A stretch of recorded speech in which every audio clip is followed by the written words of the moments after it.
Bismillah, alhamdulillah, salatu wassalamu ala rasulillah wa ala alihi wa ashabihi wa man wala amma ba'd.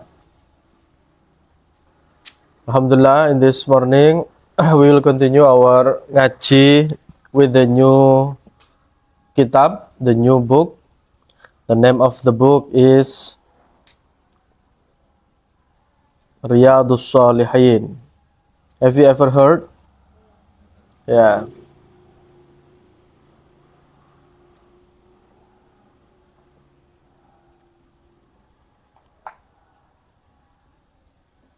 Riyadhus Shalihin, silakan dibuka PDF-nya. I already shared in the group.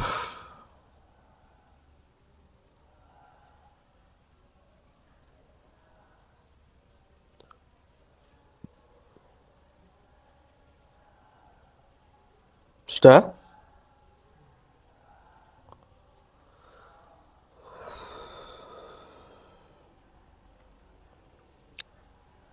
Okay. Bismillah, the book is containing the hadith from Rasulullah sallallahu alaihi wasallam, and this book is very familiar. We as the Muslim must also learn about this book, this kitab, and this Riyadhus Shalihin is systematically arranged very well by the author.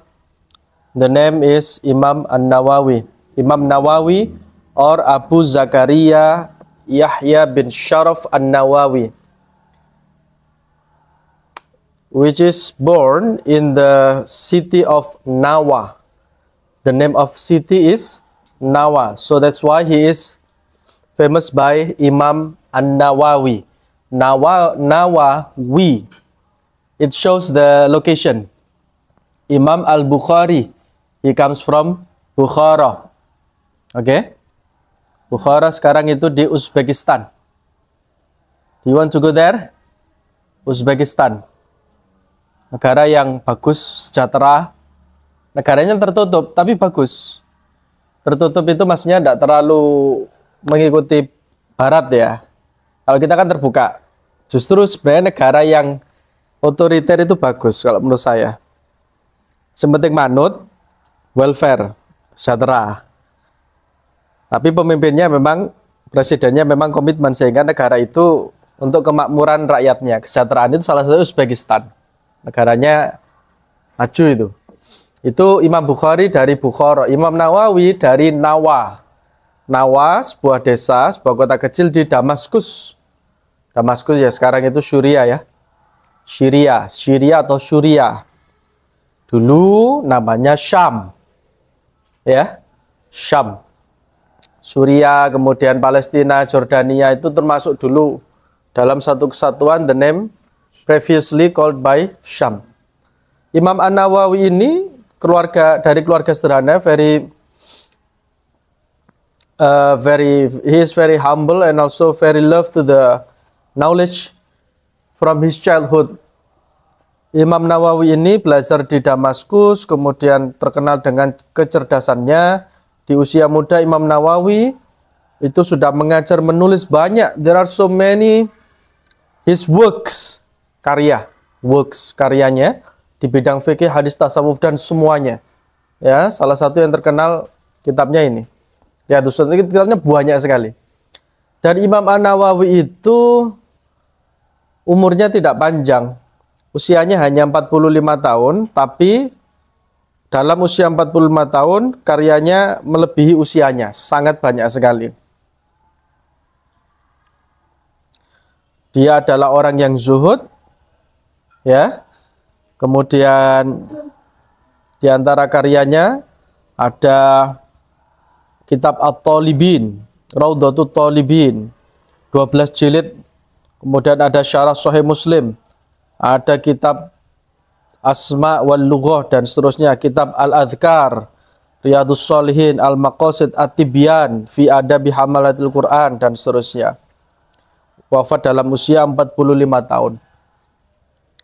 saking zuhudnya beliau, dalam banyak riwayat tubuhnya beliau itu sangat kurus sekali. Kalau Syekh Ali Jum'ah dari Al-Azhar Mesir itu kalau menjelaskan beliau itu seperti ini, koyok beting badannya itu kurus sekali. Ada orang datang itu pengen ketemu sama Imam Nawawi, kemudian oleh salah seorang ditunjuk, itu Imam Nawawi di sebelah kamu.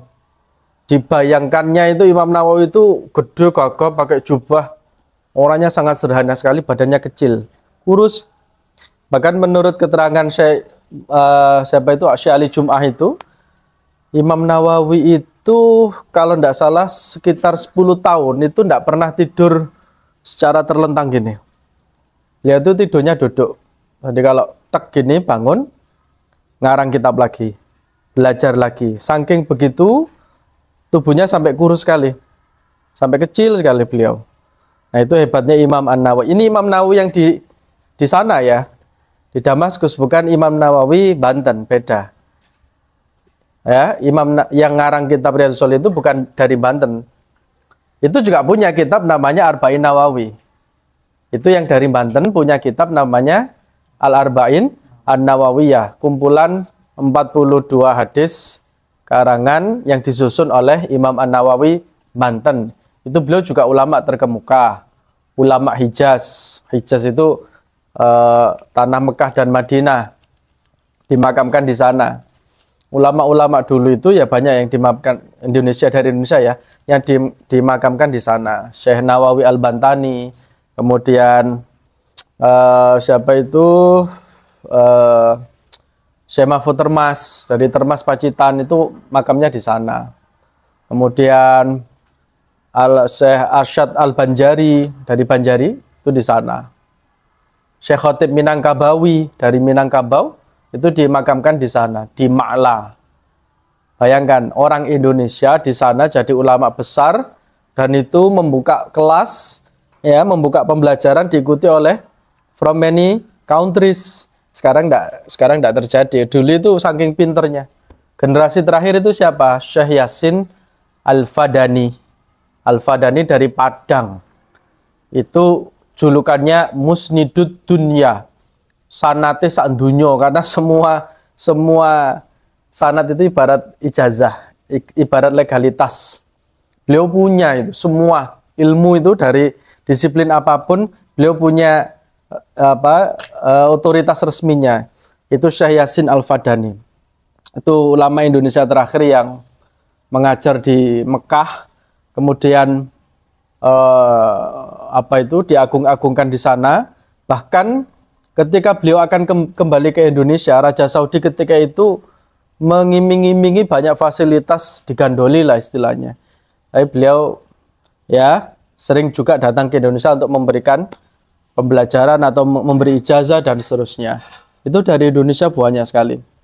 Yang terakhir dimakamkan ulama yang di Ma'la itu ya Mbah Mun, ya Haji Maimun Zubair dari Rembang, itu dimakamkan di Ma'la, makam VVIP, tidak sembarangan orang. Dan itu ternyata kalau orang akan dimakamkan di Ma'la, itu tokoh tersebut harus disetujui oleh para ulama, beberapa ulama yang ada di Arab Saudi sana, yang tahu tentang kiprahnya beliau. Jadi tidak sekedar viral gitu, tidak.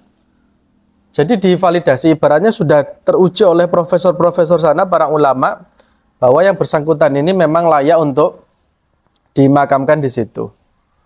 Dan ciri ulama besar itu apa? Ciri ulama besar adalah melahirkan murid-murid yang kelak menjadi ulama besar, itu cirinya. Profesor yang bagus di sebuah perguruan tinggi negeri itu dikatakan bagus apabila murid-muridnya juga banyak yang menjadi profesor atau guru besar. Ya memang harus begitu. Hadratus Syekh Kiai Haji Hasyim Asy'ari, beliau dikatakan gurunya para guru, atau Hadratus Syekh itu kan maha guru. Kenapa? Ya karena dari asuhan beliau, dari tangan dingin beliau, banyak lahir ulama-ulama di seluruh Indonesia. Gitu. Jadi portofolio atau achievement-nya itu ya banyak sekali. Nah, termasuk Imam An-Nawawi ini. Ya, kemarin kita sudah menyelesaikan kitab Jawahirul Kalamia itu terkait dengan akidah dan juga tauhid. Sekarang kita ngaji hadis ya, tabarukan. Kalau Anda semuanya mungkin hampir setiap hari membaca Al-Quran, maka jangan lupakan yang kedua, sumber primer bagi umat Islam itu adalah as-sunnah atau hadis. Oke. Oke, silakan dibuka kitabnya. Ini karena dari Google PDF-nya ya. Maka yang mensyarah itu bisa jadi bukan dari kelompok Islam Sunni atau Islam Ahlussunnah wal Jamaah.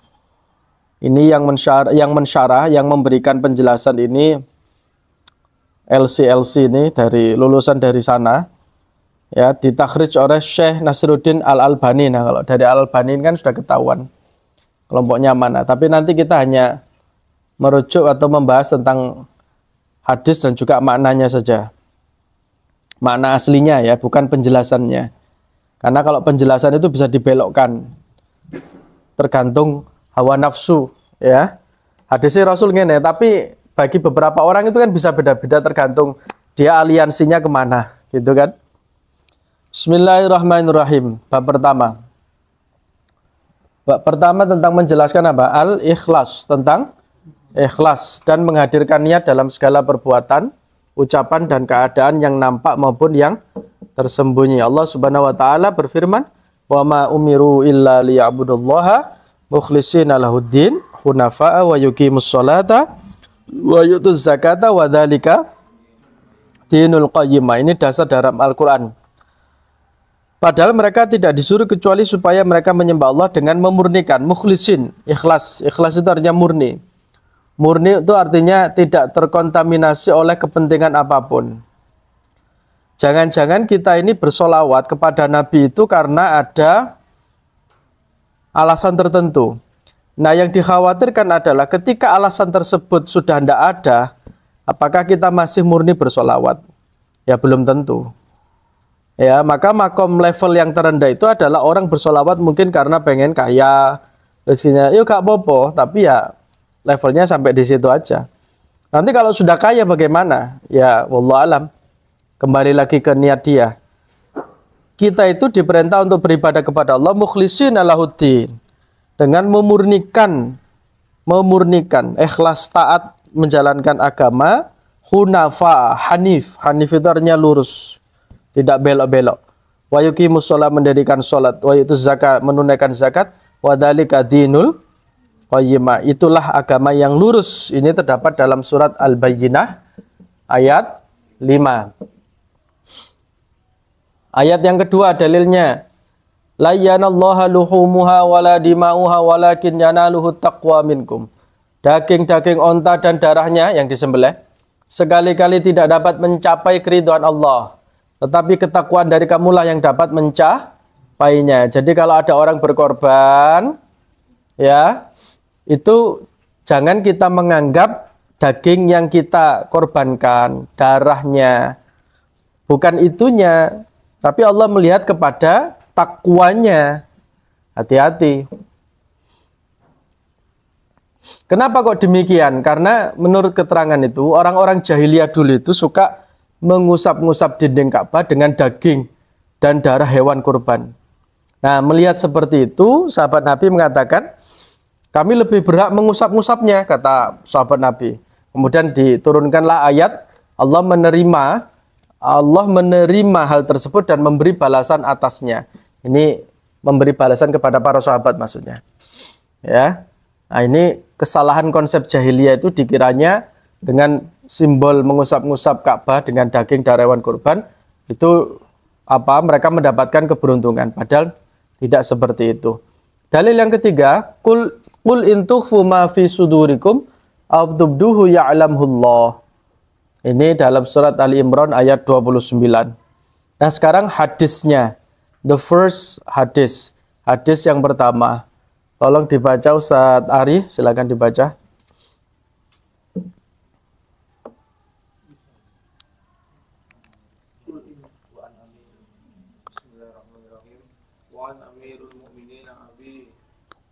Hafsin Umar bin Khattab bin Nufail bin Abdul Uzza bin Riyah bin Riyah Abdullah bin Qurtib bin Razah bin Razak bin Adi bin Ka'bi bin Lu'aib Lu'aib Qalib Al-Quraish Adawi radhiyallahu an qala sami'tu Rasulullah sallallahu alaihi wasallam innamal a'malu binniyat wa innama likulli ri'in ma nawa faman kanat hijratuhu hijratuhu ila Allah wa rasulih fa hijratuhu ila Allah wa rasulih faman kanat hijratuhu lidunya lidunyahu yusibuha au imratin yang kibuha fa hijratuhu ila maha jara ilai muttafaqun ala sihhihi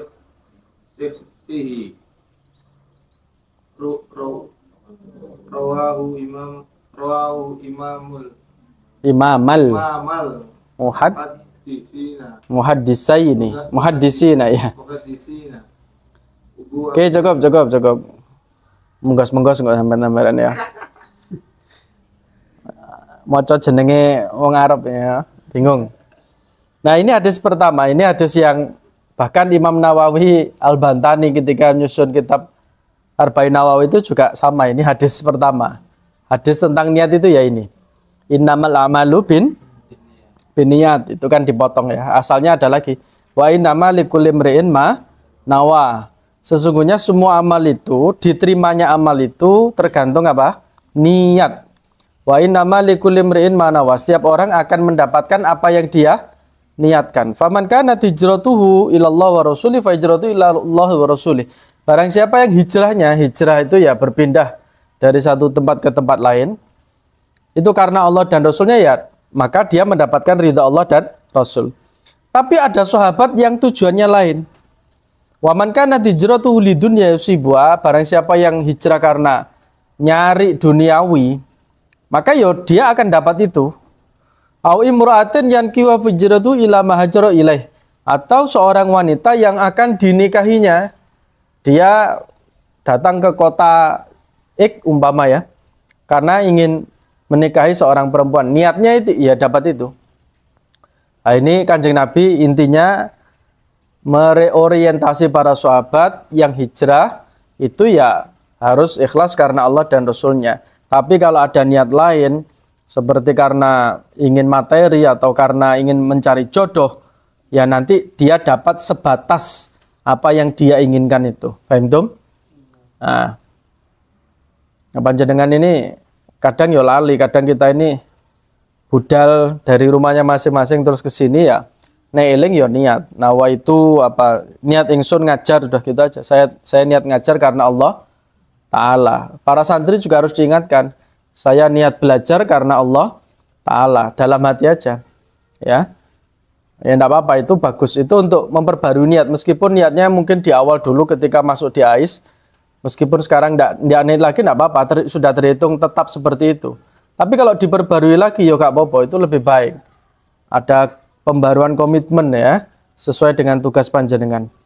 Wa ummul mukminin Ummi Abdillah Aisyah, hadis kedua radhiyallahu anha qalat qala Rasulullah sallallahu alaihi wasallam yaghzu jaisul Ka'bah fa idza kanu bi baida'a minal ardi yukhsafu bi awwalihim wa akhirihim. Qalat qultu ya Rasulullah kaifa yukhsafu bi awwalihim wa akhirihim wa fihim aswaquhum wa man laysa minhum. Qala yukhsafu bi awwalihim wa akhirihim summa yub'asuna ala niyatihim. Muttafaqun alaih. Dari Ummul Mukminin Ummu Abdillah Aisyah radhiyallahu anha, dia berkata, Rasulullah bersabda, ada satu pasukan menyerbu Ka'bah tatkala mereka di tanah yang lapang. Di tanah yang lapang itu ya di tanah yang luas, tanpa tumbuhan, tanpa pepohonan, itu keterangannya di bawah. Nomor berapa itu? 36 ya. Keterangannya ya. Oke, sudah. Mereka dibenamkan ke dalam perut bumi dari awal pasukan hingga yang paling akhir dari mereka. Dia Aisyah berkata, saya bertanya, ya Rasulullah, bagaimana dibenamkan dari awal mereka hingga paling akhir dari mereka, padahal di dalamnya ada orang-orang pasar. Orang-orang pasar ini maksudnya orang-orang awam, orang-orang sipil. Kemudian mereka dan apa yang bukan dari mereka. Beliau menjawab, dibenamkan dari awal hingga akhir mereka, kemudian mereka dibangkitkan berdasarkan niat-niat mereka. Jadi ini ada tentara-tentara yang meninggal, banyak tentara yang meninggal, kemudian kata Rasulullah singkatnya, nanti orang yang meninggal di medan perang, itu nanti dibangkitkan sesuai dengan niatnya mereka. Ini sama dengan sebuah keterangan, ada orang yang kelihatannya itu jihad fisabilillah, bahkan dia meninggal, kudunya kan syahid ya. Orang syahid itu kan tidak perlu apa? Tidak perlu dimandikan ya, tidak perlu dikafani karena itu sudah bajunya itu nanti darahnya menjadi saksi kan. Tapi nanti ada seorang mujahid itu di akhirat ditolak sama Gusti Allah. Kenapa? Ya Allah, saya kan berjihad meninggal di jalan Allah. Ya kamu karena pengen dipuji, ya, karena ingin mendapatkan pujian, itu bahayanya kayak gitu. Ada setitik saja keinginan untuk mendapatkan pujian, itu bahaya sekali. Tapi zaman sekarang itu untuk menghindari riya itu susah sekali memang. Ibadah ya terutama ya, ibadah. Ya apa, serba susah. Nek gak dipamerno ya nanti kalah dengan kemaksiatan yang dipamerkan. Sedangkan orang alim diem saja, ya toh. Orangnya ahli ibadah diem saja. Ya wes, kita niatnya untuk itu tadi, untuk melawan, untuk mewarnai sosmed dengan hal-hal yang positif tadi. Masalah riya guys, engkau gitu ya. Yang penting kita posting. Wa an Aisyah radhiyallahu anha qalat qala Nabi sallallahu alaihi wasallam, hadis ketiga. La hijrata ba'dal fathi. Tidak ada hijrah setelah terbukanya kota Mekah. Ketika kota Mekah ditaklukkan, itu disebut dengan Fathu Makkah. Itu loh ya, kamu kalau panjenengan lihat film di YouTube itu yang umat Islam itu berbondong-bondong masuk kota Mekah dari arah Madinah. Yang di dalam Mekah itu sudah ada yang beriman, ada yang belum beriman. Termasuk yang detik-detik terakhir beriman itu adalah Hindun. Abu Sufyan, kemudian Hindun. Suami istri. Abu Sufyan ternyata sudah di dalam hatinya itu ketika melihat pasukan Islam begitu banyak, dia menyatakan syahadat di detik-detik akhir. Hindun tidak tahu kalau suaminya itu sudah masuk Islam. Loh, kamu sudah masuk Islam? Iya. Dengan melihat fenomena Islam yang begitu luar biasa. Akhirnya Hindun juga koyok-koyok rada terpaksa, mau tidak mau dia masuk Islam. Hindun dulu pernah punya sejarah kelam, dia yang memakan hati pamannya Rasulullah yang bernama Hamzah, Sayyidah Hamzah, ketika di peperangan di mana? Di Uhud, Jabal Uhud, ya. Hindun nyuruh budak namanya Wahsy. Wahsy, kamu incer itu yang namanya Hamzah itu. Jadi dari awal perang sampai pertengahan perang, Wahsy itu targetnya cuma satu, dia itu tombaknya itu sudah diginikan terus, menunggu momen pas untuk menghujamkan ke arah Hamzah itu. Jadi targetnya cuma satu tok itu, Wahsy itu. Niatnya memang untuk membunuh Sayyidina Hamzah atas perintah Hindun. Karena Hindun ngiming-ngiming nanti kalau kena, ya kamu berhasil, nanti kamu saya bebaskan. Kamu tidak lagi menjadi budak. Kasih imbalan dan sebagainya. Hanya ketika Sayyidah Hamzah ditakdir untuk wafat dalam keadaan syahid, terus tidak puas di situ saja, Hindun mendatangi tubuhnya Hamzah yang sudah wafat itu, kemudian disobek, kemudian dimakan. Dikunyah, bukan dimakan, dikunyah. Karena dalam riwayat itu, dalam sejarah mengatakan tidak sampai dimakan, karena Hindun merasakan pahit, merasakan rasa yang pahit, dilepeh lagi. Nah itu Rasulullah tahu. Sedih banget Kanjeng Nabi. Nah makanya, tapi ujung-ujungnya apa? Hindun masuk Islam di waktu akhir itu, Fathu Mekah. Sejarah mengatakan bahwa Rasulullah kalau papasan dengan Hindun itu ya nyopo tapi gak suwe-suwe, karena ingat masa lalu. Biye-biye Yaitu tadi, Kanjeng Nabi eling pamane, ya. Ya situ. Tapi setelah itu ya Hindun betul-betul bertaubat, dia menyesali itu semuanya. La hijrata ba'dal. Nah, ketika Fatu Makkah itu turunlah surat An-Nasr, idza jaa nasrullah wal fath. Itu termasuk surat terakhir yang turun, itu jaraknya 2 tahun setelah itu Rasulullah wafat. Dan surat An-Nasr itu di situ kemudian ada satu ayat, fasabbih bihamdi rabbika wastaghfir. Fasabbih maca tasbih, bihamdika maca tahmid alhamdulillah, wastaghfir maca tiga ini kalimat thayyibah. Sejak itu Rasulullah memperbanyak tiga-tiganya ini. Karena turun ayat tadi. Kan itu perintah. Fasabbih. Jadi dilakukan sama Nabi. Bedanya Nabi, sahabat dengan kita. Nabi dengan sahabat, kalau turun ayat itu langsung dipraktekkan. Wajahidu fisabilillah. Jihadlah di jalan Allah, budal langsung. Nah kita, hendak. Wa anfiku mimma razaqnakum, infakkan. Dari apa yang kami berikan diinfakkan langsung. Jadi turun ayat langsung dipraktekkan. Tapi tidak tahu kalau ayat poligami saya tidak tahu. Apa langsung poligami apa gimana. Kayaknya tidak kalau itu ya.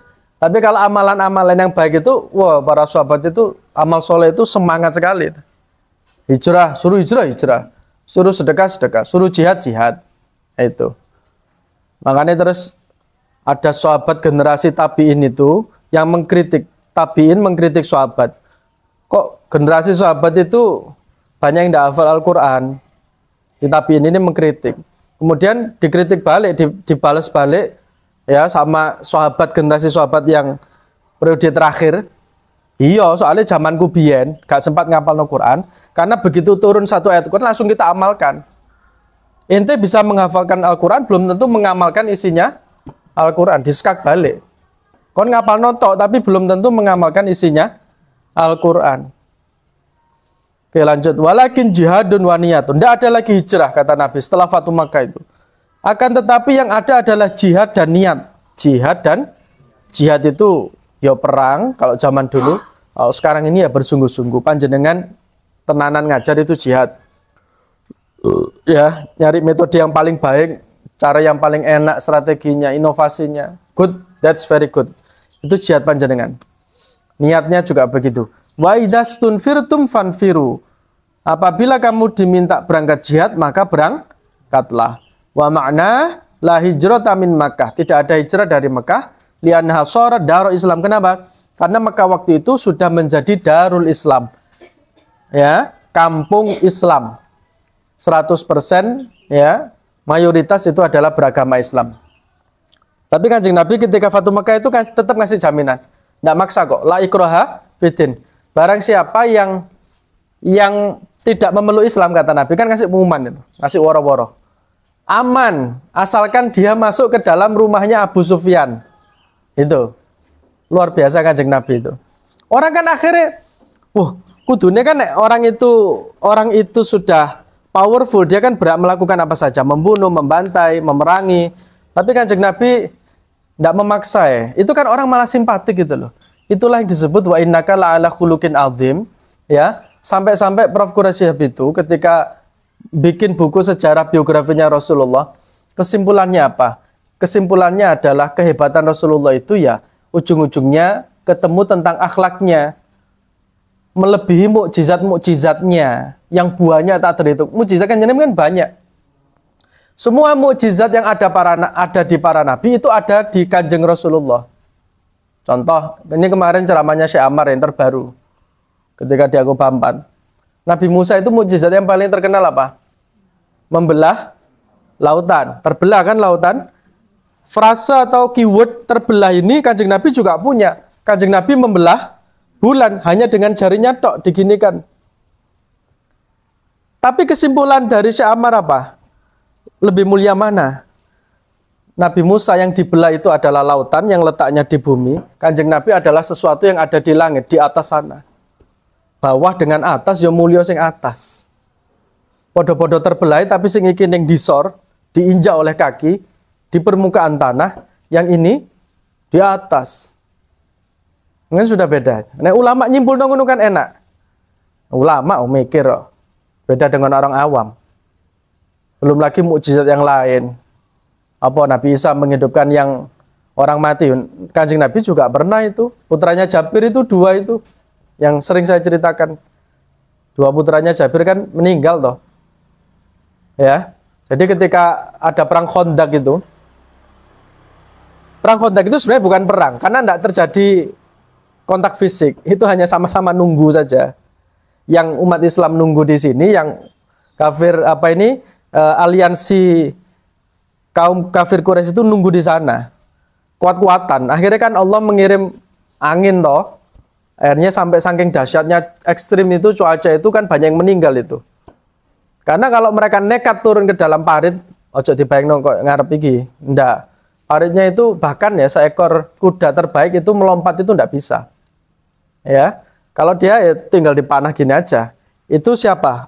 Atas usul Salman Al-Farisi. Nah, ketika kerja bakti itu kan Sayyidina Jabir itu pulang ke rumahnya sama kemudian nyuruh istrinya untuk bikin makanan untuk Kanjeng Nabi dan para sahabat, makan siang lah istilahnya.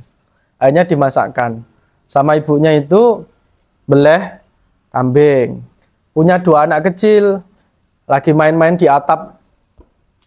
Ya, delok ibuke beleh kambing. Akhirnya masnya ini praktek ke adiknya. Adiknya dibeleh. Darah netes dari atas, dia panik, masnya melayu, ceblok ke kondur, dua-duanya meninggal. Padahal ibunya itu dalam rangka mempersiapkan jamuan untuk Rasulullah dan para sahabat. Kemudian singkat cerita, karena saking tatak itu apa? Kuatnya hatinya istrinya Jabir. Kedua putranya ini langsung dimasukkan di dalam kamar, dikasih selimut. Kayak orang tidur. Dia tetap masak, karena sudah kadung janji kepada suaminya. Kemudian masuk ke rumah, Jabir tidak tahu kalau anaknya meninggal. Karena ibunya ini ngempet ya untuk menyimpan berita ini. Kanjeng Nabi juga masuk. Salam, kemudian Nabi salam. Jabir, mana anakmu? Karena tradisinya Rasulullah kalau masuk langsung disambut. 2 anak ini lari menghampiri Rasulullah. Wah, duka pundi ya Kanjeng Nabi. Istrinya tidak ngomong. Akhirnya dipanggil sama Rasulullah. Ya gulam, wahai anak kecil, wahai bocah, bangkit langsung dia marani Kanjeng Nabi. Ibunya kaget. Ya, Jabir tidak tahu apa-apa, belum sempat bilang istrinya. Jadi kayak tidak apa-apa, Jabir itu tidak tahu. Itu saking apa? Saking ikhlasnya istrinya Jabir tadi, dan Jabir itu juga orang yang mulia. Sahabat Jabir itu sahabat yang VVIP, bukan sahabat yang umum. Sebentar, apa ya telepon? Nggih? Nggih? Nggih kula ten ais niki. Nggih. Dereng mantun. Nggih. Nggih, Pak, nggih.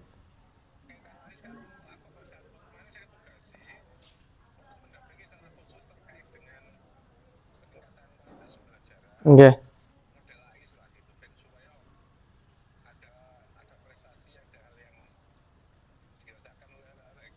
Nggih, nggih. Nggih. Nggih, nggih. Nggih, mantun niki kula panggil. Nggih. Nggih, nggih, nggih. Nggih, nggih. Nah itu kan mukjizatnya Kanjeng Nabi. Menghidupkan yang mati, kayak Nabi Isa kuwi. Itu tidak populer itu.